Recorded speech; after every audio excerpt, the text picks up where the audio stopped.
Hello guys, welcome to JK exam cracker. It's me your mentor Vikas Das. तो guys, last video में हम 15 MCQs कर चुके हैं केमिस्ट्री के सेशनल, और ये मेरी सेकंड वीडियो है एमसीक्यूज पार्ट की। तो ये जो वीडियो है ये भी 15 एमसीक्यूज से कंसीडर हो रखी है और 15 एमसीक्यूज हैं इसमें। तो बहुत ही अच्छे एमसीक्यूज चूज किए गए हैं। हमारे जो एक्सपर्ट स्टाफ हैं, जिसमें Anshika ma'am, Mayank sir, Shubham sir, मैं खुद, अंकित सर, इन सब ने मिलकर बनाई है। तो आइए स्टार्ट करते हैं।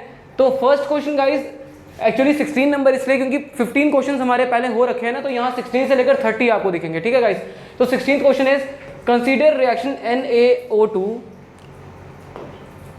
Give me a second guys. Consider reaction Na plus O2 gives us Na2O. Moles of oxygen needed to balance equation are. सबसे पहली बात आपको मोल पता होना चाहिए क्या होता है। मोल होता है नंबर ऑफ रिएक्टिंग स्पीशीज, जो मतलब यहाँ पर कितनी रिएक्टिंग स्पीशीज ऑक्सीजन के साथ है, नाइट्रोजन के साथ कितनी है। अभी एक एक दे रखी है, पर ये रिएक्शन अभी बैलेंस्ड नहीं है। हमें इसको बैलेंस करना है, देन हमें देखना है कि ऑक्सीजन के साथ कितने नंबर ऑफ मोल्स आएंगे। अब मेरे साथ अगर देखोगे, एक लॉन्ग डिवीजन मेथड होता है इसको बैलेंस करने का, बट शॉर्ट डिवीजन मेथड से कर सकते हैं। इसको बैलेंस करके आपको मैं दिखाता हूँ। ठीक है, यहाँ पर मैं रिएक्टेंट की साइड में सोडियम ऑक्सीजन लिख रहा हूँ, यहाँ पर प्रोडक्ट की साइड में सोडियम ऑक्सीजन लिख रहा हूँ। थोड़ा सा ध्यान देना, अच्छा तरीका है। ठीक है गाइस, तो सोडियम के साथ एक है नंबर ऑफ मोल्स, अभी ऑक्सीजन के साथ भी। ऑक्सीजन के कितने एटम है गाइस यहाँ पे? 2। ठीक है, सोडियम के यहाँ पर नंबर ऑफ एटम्स 2 हैं और ऑक्सीजन के नंबर ऑफ एटम 1। देखो ना, सोडियम के साथ 2 है ना, ऑक्सीजन के साथ 1। तो मेरे को इसको बैलेंस करना है। तो सबसे पहले मैं सोडियम को 2 से मल्टीप्लाई करूंगा।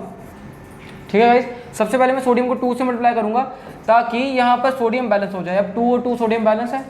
किया क्या मैंने? 2 से मल्टीप्लाई किया, मतलब मैंने सोडियम के साथ 2 लगाना है अभी। तो अभी तक सोडियम, अगर मैं यहाँ 2 लगाऊंगा तो सोडियम बैलेंस हो गया। आप देख पा रहे हो 2 Na और 2 Na यहाँ पर बराबर है। अब ऑक्सीजन को बैलेंस करने के लिए मैं यहाँ पर 2 लगाऊंगा ना, यहाँ पर 2 लगाऊंगा।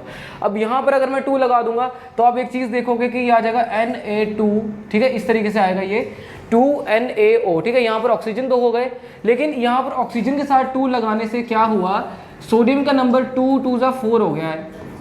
तो यहाँ पर अब 4 हो गया है। अब इसको 4 करने के लिए, एक सेकेंड गाइस, ठीक है, अब इसको 4 करने के लिए अब आप देखोगे यहाँ पर 2 थे ना, यहाँ पर 2 एटम थे अभी सोडियम के। इसको मैं 4 करने के लिए मैं क्या करूँगा, यहाँ पे मैं यहाँ पर 2 हो गए थे ना, बीच में 2 मल्टीप्लाई करके 2 हो गए थे। तो यहाँ पर अब 4 करना है, तो मैं इसको फिर से 2 से मल्टीप्लाई करूँगा, दैट इज अब आ जाएगा 4। तो मैं यहाँ पर 2 की जगह क्या लगाऊंगा गाइस? 4। तो अब देखो यहाँ एक चीज़ देखो, ठीक है, 4। तो अब ये रिएक्शन बैलेंस्ड है। 4 सोडियम ऑक्सीजन के 2 एटम, यहाँ पर 4 एटम सोडियम के, ऑक्सीजन के 2 एटम। अब ये रिएक्शन पूरी की पूरी बैलेंस्ड है। ठीक है, तो यहाँ पर अब आपने बताना कि मोल्स ऑफ ऑक्सीजन कितने हैं, ऑक्सीजन के साथ कितने नंबर ऑफ मोल्स आए। एक ही आया ना, तो ये ऑप्शन ए आंसर है, एक ही मोल आया। इतना सारा करने का कोई फायदा नहीं हुआ, सिर्फ एक आंसर आया इसका, जो कि पहले से दे रखा था। आई होप आपको समझ आ गया हो। एक बार देख लो, स्क्रीनशॉट लेना वो भी ले सकते हो, आपकी मर्जी। कॉपी पे उतार रहे हो वो भी सही। चलिए नेक्स्ट पार्ट में मूव ऑन करते हैं। सारे के सारे क्वेश्चंस बहुत आसान। In the decomposition of lead nitrate, lead 2 nitrate, आप यहाँ पर देख रहे हो लेड 2 नाइट्रेट दे रखा है आपको। ठीक है, लेड 2 नाइट्रेट, मतलब लेड की यहाँ पर जो ऑक्सीडेशन स्टेट है वो +2 है।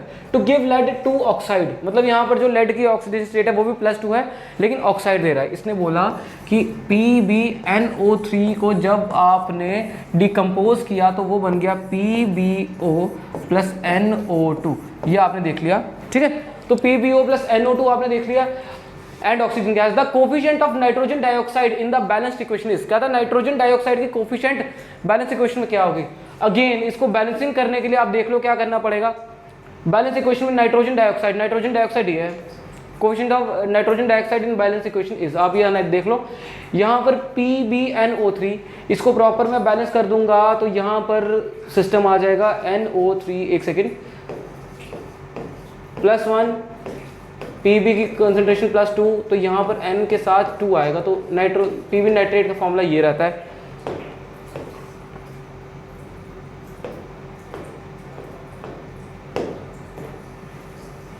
मैं आपको बताता हूँ यहाँ पर PbNO3 का फॉर्मूला ये क्यों लगाया मैंने। Pb का चार्ज +2 होता है गाइस, ठीक है, और जो NO3 का चार्ज होता है इसका होता है -1। अब इसको जब मैं सॉल्व करूँगा, यहाँ पर मैं आपको करके दिखा देता हूँ ना, आपको तभी समझ आएगा। ठीक है, Pb के चार्ज रहता है गाइस +2, NO3 का चार्ज रहता है गाइस -1। जब ये आपस में क्रॉस मल्टीप्लाई रहेगा तो NO3 आ जाएगा 2। ठीक है, तो ये PbNO3 के साथ 2 आने वाला है, ये फॉर्मूला बना। जब ये 2 था तो PbO + NO2 बनने वाला है। ठीक है, तो जब ये चीज़ बनेगी, आपने जब आप प्रॉपर आप बैलेंसिंग करोगे ना, आप देखोगे यहाँ पर 4 टाइम्स NO2 आएगा। ठीक है, यहाँ पर क्या आएगा गाइस 4 टाइम्स NO2। तो ये रिएक्शन जब हो जाएगी यहाँ पर PbO प्लस 4 टाइम्स NO2 आएगा, एंड इसका जो सही आंसर है वो है D 4 times NO2।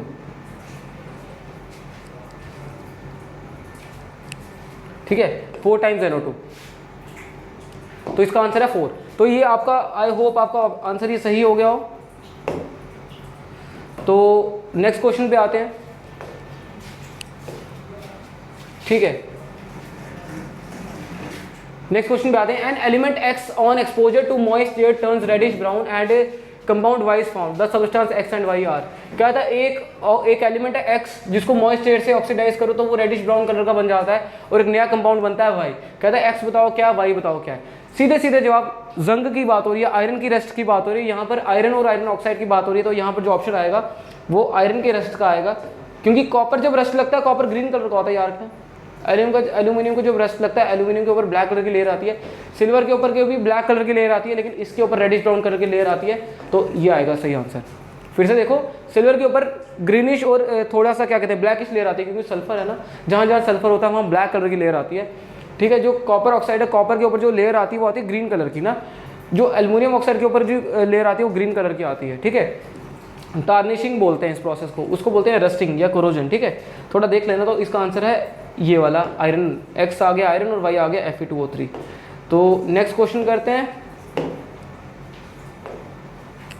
19th। The reaction of hydrogen gas with oxygen gas to form water is an example of. कहता हाइड्रोजन को ऑक्सीजन के साथ ट्रीट करेंगे ताकि पानी बने। एग्जाम्पल करके दिखा देता हूँ, कई बड़ी बात नहीं है इसमें, थोड़ा सा प्रैक्टिस लगेगी।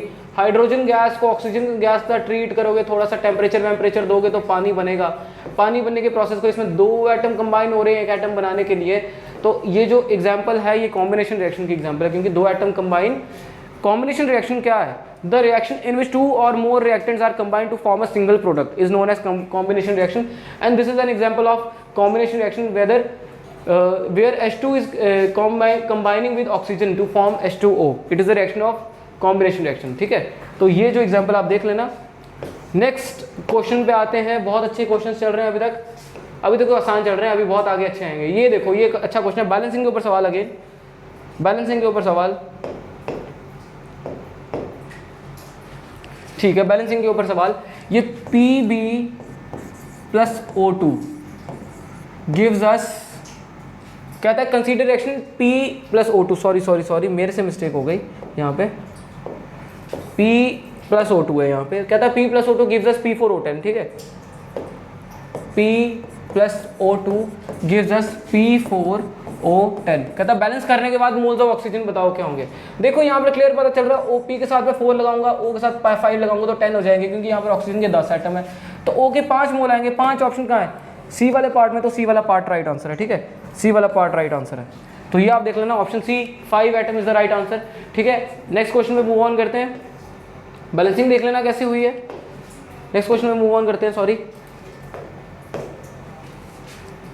But chemicals are used in fireworks. कहता है फायरवर्क्स में कौन कौन से केमिकल यूज होते हैं। फायरवर्क्स में देखो, मैं एक ग्रुप ऑफ केमिकल्स बताता हूँ जिसमें फायरवर्क्स में यूज होते हैं, जिसमें आपका barium sulphate, sorry BaSO4 barium sulphate आता है, बेरियम क्लोराइड, कॉपर क्लोराइड, ठीक है, कैल्शियम क्लोराइड, ये सारे के सारे केमिकल्स जो हैं वो फायरवर्क्स में यूज होते हैं। जबकि सल्फर के जितने भी पार्ट्स होंगे, जैसे CuSO4 ले लो या आप कोई भी केमिकल ले लो जो सल्फर से है, तो वो भी सल्फर के मोस्ट ऑफ द केमिकल जो है वो फायरवर्क्स में यूज होते हैं। तो फायरवर्क्स के लिए तीनों केमिकल यूज होते हैं, इसलिए ऑल द अबव। आप देखोगे कॉपर क्लोराइड भी ऐड किया है मैंने, कैल्शियम क्लोराइड भी ऐड किया, बेरियम क्लोराइड भी ऐड किया, तो all of the above is the given answer. ठीक है, तो ये मार्क कर लेना। आई होप बच्चों आपको अभी तक आ रहा है समझ। तो next question, reaction of magnesium with air is. कहता है मैग्नीशियम को एयर से रिएक्ट करवाएंगे तो ये रिएक्शन कौन सी रिएक्शन है। ठीक है, तो what is this reaction called, exothermic, endothermic, reversible substitution. बताओ देखो कमेंट में, इससे पहले मैं आंसर दूं। देखो, magnesium is reacting with oxygen to form, balancing करके देखोगे तो 2 MgO बनाएगा। ठीक है, क्योंकि मैग्नीशियम का चार्ज +2 रहता है, वैलेंसी में +2 रहता है ऑक्सीडेशन स्टेट, ऑक्सीजन का -2, तो एक एटम के साथ कंबाइन करेगा तो MgO बनेगा। पहली बात ये क्लियर। दूसरा, यहाँ पर जब भी मैग्नीशियम रिएक्ट करेगा ना, ये हीट लिबरेट करेगा, तो कौन सी रिएक्शन की टाइप हो जाएगी। बिल्कुल सही, एक्सोथर्मिक। तो मार्क करो एक्सोथर्मिक को, किसका वेट है, करो मार्क। बिल्कुल सही आंसर है। Next question, fatty foods become rancid due to the process of, कहता है रैंसिडिटी क्यों होती है। ये लास्ट जो वीडियो कराई थी उसमें रैंसिडिटी का एक सवाल डाला गया था, जो हमारी टीम थी उसने रैंसिडिटी के ऊपर सवाल डाला था। तो वो जो सवाल था उसमें मैंने ये चीज़ बहुत क्लियर बता दी थी कि रैंसिडिटी जो होती है, कोई भी फूड जब ऑक्सीडाइज होता है, rancidity is defined as the oxidation of food, ठीक है ना, तो वो रैंसिडिटी होती है। तो यहाँ पर क्या ऑप्शन है, फैटी फूड्स रैंसिड क्यों होते हैं, ऑक्सीडेशन की वजह से। मैंने पिछले वीडियो में पूरा का पूरा एक्सप्लेन किया हुआ है, नहीं आपको पता चला है तो आप लास्ट वीडियो एक बार जाके चेकआउट जरूर करो, आपको सब समझ आ जाएगा, ठीक है guys. When a magnesium ribbon is burned in air the ash formed is, कहता है जब मैग्नीशियम रिबन को बर्न करते हैं एयर में, ऐश किस कलर की बनती है। क्लियर कट एक 10th की बुक का सवाल है, ये फर्स्ट चैप्टर 10th की किताब का। मैग्नीशियम रिबन को जब एयर में बर्न करते हैं O2, तो ये जो रिएक्शन होती है 2MgO बनता है। ये जो रिएक्शन होता है, ये रिएक्शन के बाद ये जो ऐश बनता है वो वाइट कलर का होता है। मैग्नीशियम ऑक्साइड बिल्कुल वाइट कलर का होता है, तो यहाँ पर वाइट ऑप्शन को आप क्लियर मार्क कर देना, ठीक है, white is the correct answer, ठीक है गाइस। तो नेक्स्ट क्वेश्चन पे आते हैं, अभी तक बहुत अच्छे से हो रहा है हमारा। Next, when crystals of lead nitrate are heated strongly in dry test tube, ये भी कलर ऑफ कंपाउंड्स का क्वेश्चन है, बहुत अच्छा, बहुत सारे कलर ऑफ कंपाउंड्स के क्वेश्चन डाल दिए इन्होंने, ठीक है। तो क्रिस्टल के ऊपर सवाल है आज। When crystals of lead nitrate are heated strongly in a dry test tube, कहता है जो कलर ऑफ कंपाउंड बनेगा वो क्या बनेगा, ठीक है। मतलब इसमें से कलर की बात हुई है या फ्यूम्स की बात हुई है, देख लेना, देखो ध्यान से। लेड नाइट्रेट के क्रिस्टल जो हैं वो डाले हैं टेस्ट ट्यूब में, ठीक है, थोड़ा सा देखना, ये लेड नाइट्रेट है, इसको टेस्ट ट्यूब में डाला गया। कहता है जब इसको हीट करेंगे ना, हीट करेंगे, डिकम्पोजिशन रिएक्शन होगी, Pb अलग हो जाएगा, NO2 अलग हो जाएगा, अभी पीछे बताया था, ठीक है, PbO अलग होगा, NO2 गैस अलग होगी, तो इस तरीके से अलग हो जाएगा। तो इसके बाद जो क्रिस्टल्स बनेंगे ना वो किस चीज़ के बनेंगे, आप देखो सबसे पहली बात, यहाँ पर क्रिस्टल्स जो बन जाएंगे, क्रिस्टल्स तो एक काम करते हैं, क्रिस्टल्स तो नहीं बनेंगे, यहाँ पर फ्यूम्स निकलेंगे। सबसे पहली बात ब्रिस्क एफरवेसेंस होगी, क्योंकि यहाँ पर NO2 गैस बना है, ब्रिस्क एफरवेसेंस मतलब बहुत ही स्ट्रॉन्ग स्मेल आएगी। दूसरी चीज़, यहाँ पर ब्राउन कलर के फ्यूम्स बनेंगे जो कि लेड ऑक्साइड के होंगे, जो नीचे बैठा होगा, ब्राउन कलर के फ्यूम्स, ठीक है। तो यहाँ पर देख लो कौन सा ऑप्शन ब्राउन कलर के फ्यूम्स वाला है, ये सी वाला, ठीक है, ये सी वाला ऑप्शन है। ब्राउन रेजिड्यू इज लेफ्ट, ये सी वाला, तो ये brown residue is the left is the right answer. थोड़ा देख लेना, एक सेकेंड, ये गलत ऑप्शन मार्क कर दिया था, वाइट को कर दिया था, ब्राउन आंसर है इसका, ठीक है। तो ये वाला क्वेश्चन बहुत आसान था, फिर से देख लो एक बारी। ये जो क्रिस्टल्स हैं लेड नाइट्रेट के, इसको जब हीट करो, लेड ऑक्साइड और नाइट्रोजन ऑक्साइड बनता है, NO2 गैस बनती है, नाइट्रोजन डाइऑक्साइड बनता है, NO2 गैस बनती है। NO2 गैस ब्रिस्क एफरवेसेंस करके निकल जाती है, मतलब बहुत ही स्ट्रॉन्ग स्मेल ना, बहुत तेज धुआं स्मेल आती है, बहुत तेज। पर ये जो लेड ऑक्साइड है ये ब्राउन कलर का रेजिड्यू बन के पीछे रह जाता है, ठीक है। तो इसका आंसर है ब्राउन रेजिड्यू इज लेफ्ट। तो नेक्स्ट क्वेश्चन में मूव ऑन करते हैं। हो गए बस 5 क्वेश्चन रह गए, 10 क्वेश्चन हो गए, बहुत अच्छा जा रहा है। Which of the following process does not involve a chemical reaction, बहुत ही आसान सवाल, देखो कौन सा केमिकल रिएक्शन नहीं शो करता। Melting of candle wax when heated, burning of candle wax when heated, digestion of food in your stomach, ripening of बनाना एक बारी पकता है तो वापस नहीं पक सकता, वापस ये कच्चा नहीं हो सकता, तो ये केमिकल रिएक्शन है क्योंकि इरिवर्सिबल नेचर का है। फूड एक बार डाइजेस्ट हो जाए तो इरिवर्सिबल चेंज है, तो केमिकल रिएक्शन है। एक बारी कैंडल जला लो तो जो जला हुआ कैंडल है वो वापस से कन्वर्ट कैंडल में नहीं हो सकता है, तो ये भी एक इरिवर्सिबल रिएक्शन, तो ये केमिकल रिएक्शन है। तो यहाँ पर 3 केमिकल रिएक्शन। अब देखो, अब जो फर्स्ट ऑप्शन है यहाँ पे मेल्टिंग ऑफ कैंडल वैक्स, तो यहाँ देखो जो कैंडल का वैक्स है वो एक बारी मेल्ट होगा तो वापस से कैंडल बन सकता है ना, एक बारी अगर वो मेल्ट हो जाएगा तो वापस से कैंडल बना सकते हैं हम, लेकिन इसमें से किसी भी प्रोसेस से नहीं कर सकते वापस उसको रिवर्स, तो ये रिवर्सिबल है, तो इसका आंसर है ए, मेल्टिंग ऑफ कैंडल वैक्स, ठीक है, देख लेना इसको। नेक्स्ट क्वेश्चन, ठीक है, 27th, which of the following reaction is used in black and white photography. जब आपकी क्लासेस चली थी उसमें ये टॉपिक बहुत अच्छे से पढ़ाया गया था कि ब्लैक एंड व्हाइट फोटोग्राफी के जो फिनोमिना वो एक रिएक्शन से जुड़ी होती है, these reactions are called decomposition reaction. तो ये डिकम्पोजिशन रिएक्शन जो है ये आप ऑप्शन मार्क कर लो यहाँ पे, तो ज़्यादा कुछ इसमें बताया नहीं है, ठीक है, मार्क कर लो। अगर ज़्यादा डिटेल में है तो प्रीवियस वीडियोज़ और लेक्चर्स जाके देखो तो आपको उससे पूरा क्लियर हो जाएगा। तो डिकम्पोजिशन रिएक्शन आंसर है इसका, ठीक है गाइस। नेक्स्ट क्वेश्चन पे आते हैं, question number 28। The respiration process during which glucose undergoes slow combustion by combining with oxygen in the cells of our body to produce energy is a kind of। देखो सीधी सी बात है, सीधी सादी बात है, respiration के प्रोसेस में हीट एनर्जी निकलती है ना, अगर हीट एनर्जी निकलेगी और हमें एनर्जी मिल रही है तो हीट एनर्जी वहाँ से निकली है ना और हमें मिल रही है, अगर हीट एनर्जी वहाँ से निकल रही है तो ये एक्सोथर्मिक प्रोसेस हुआ। बिना कुछ सोचे विचारे एक्सोथर्मिक प्रोसेस मार्क कर लो, क्योंकि आपको बता दूँ किसी भी किताब में जहाँ रेस्पिरेशन का जिक्र हुआ होगा ना वहाँ लिखा होगा रेस्पिरेशन इज एक्सोथर्मिक प्रोसेस। तो ये ऑप्शन मार्क करो, option is the correct answer. तो ये ऑप्शन मार्क कर देना। नेक्स्ट क्वेश्चन पे आते हैं। It is necessary to balance a chemical equation in order to satisfy the law of. अच्छा, ये बहुत अच्छा क्वेश्चन है, बस थोड़ा सा फैक्चुअल है, फैक्ट याद रखना है इसमें। कहता है बैलेंसिंग करने के पीछे क्या फिनोमिना है कि जितने मास का रिएक्टेंट या जितना कुछ भी रिएक्टेंट मिल रहा है उतना ही प्रोडक्ट बन रहा है, ये बैलेंस करने का फिनोमिना होता है। हम नंबर ऑफ एटम्स रिएक्टेंट की बैलेंस करते हैं नंबर ऑफ एटम प्रोडक्ट्स के, ठीक है। तो ये बैलेंस करने का फिनोमिना, और ये जो फिनोमिना ये law of conservation of mass पे डिपेंड करता है। तो law of conservation of mass जहाँ दिखे वो आपका करेक्ट आंसर है, ये डी वाला करेक्ट आंसर, ठीक है, सही है बिल्कुल। लास्ट क्वेश्चन की तरफ आ गए हमारे, 29वां क्वेश्चन डन हो चुका है। एंड में क्वेश्चन थोड़े से ईजी हो गए, ठीक है दोस्तों। ये वाला क्वेश्चन थोड़ा सा कंसेप्चुअल है, रीड करना, जिसने रीड किया होगा उसको आएगा ही आएगा, कोई शक नहीं है, जिसको रीड नहीं किया होगा उसको नहीं आएगा, आएगा बिल्कुल आएगा। All the methods mentioned below can be used to prevent the food from getting rancid except. कहता है इसमें जो भी मेथड है वो फूड को रेंसिडिटी से प्रिवेंट करने के लिए अच्छे हैं, पर कुछ मेथड्स छोड़ के, एक्सेप्ट बोला ना, अब वो कुछ मेथड ढूंढो। Storing the food in air tight container, ये आंसर इस ऑप्शन के हिसाब से गलत है, क्योंकि ये रेंसिडिटी को प्रिवेंट करता है। एयर टाइट कंटेनर में रेंसिडिटी नहीं होती है इजीली।